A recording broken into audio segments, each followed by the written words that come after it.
эмэгтэй хүн уг нь бол хизээч уураар юмыг зохицлоодгүй те бид нар төлөөлөлөн ярих чадвар бол уг нь бол эмэгтэй хүмүүст байдаг.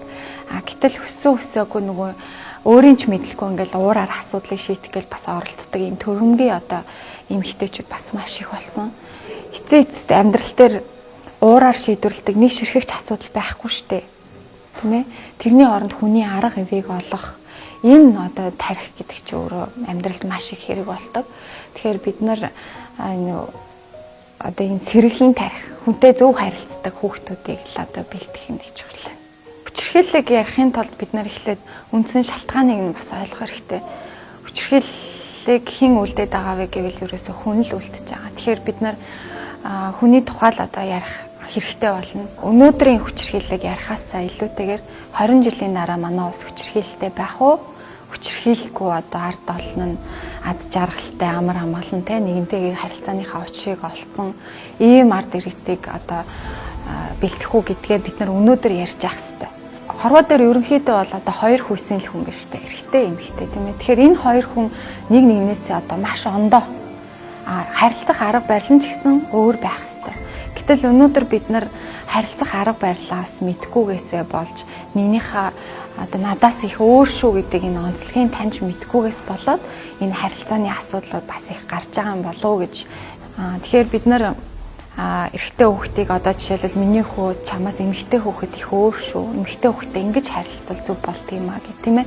Охтуудтай жишээлбэл миний хүү одоо эрэгтэй хүүхэд бол их өөр. Чи ингэж харилцах хэрэгтэй шүү гэдэг энэ ядаж суур юмнуудыг нь багаас нь одоо зааж сурах нь их чухал. Монголчууд бол охин хүүхдийг хизээч гэр бүлийн хүчирхийлэлд өртгөөргүй тийм одоо бие хүн болгож өсгөж хүмүүжүүлж чаддаг байсан. Эрэгтэй хүүхдүүдийг хизээч гэр бүлийн хүчирхийлэлд үйлдэхээргүй тийм бие хүн бас болгож одоо өсгдөг байжээ. Тэгэхээр бид нар бас өнгөрснөөс судлах хэрэгтэй. Тэгэхээр маш яаралтайгаар бид нар энэ эрэгтэй хүүхдийг болон эмэгтэй хүүхдийг хүмүүжүүлэх арга барилтаа суралцах хэрэгтэй. Өнөөдөр одоо гэртээ хүүхдээ өсгөж байгаа ээж хүн шийдэх боломжтой байхгүй.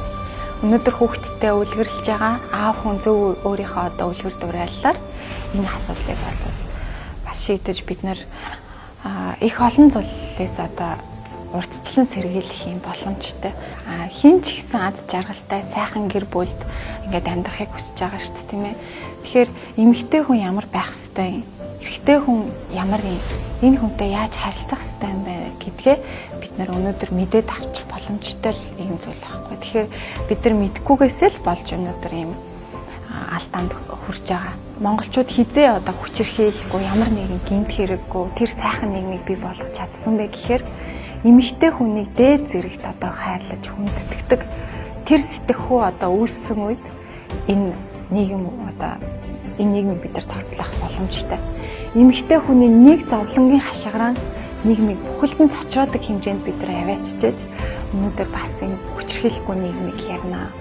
Гэхдээ өнөөдөр үннийг хэлэхэд бид нар эмэгтэйчүүд маань хүртэл өөрсдөө хүчирхийлэгч нар болцсон байгаа тийм энийгээ өөрсдөө мэдэхгүй байгаа. Тэгэхээр одоо бид нар энэ эмэгтэй хүнийхээ мөн чанарыг таних, эрэгтэй хүний мөн чанарыг ойлгох энэ асуудал бол өөрөө чухал, маш чухал зүйл болж байгаа.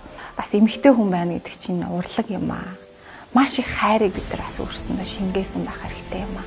Маш их ухаан хэрэгтэй байдаг юм байна гэдгийг л одоо таньж мэдээ гэр бүлийнхаа төлөө, ирээдүйн үр хүүхдийнхаа төлөө, эх орныхоо төлөө тийм ээ өнөөдөр бид нар бас өөрсдөөсөө өөрчлөлтийг эхлэх хэрэгтэй. Өөр арга байхгүй бид нарт.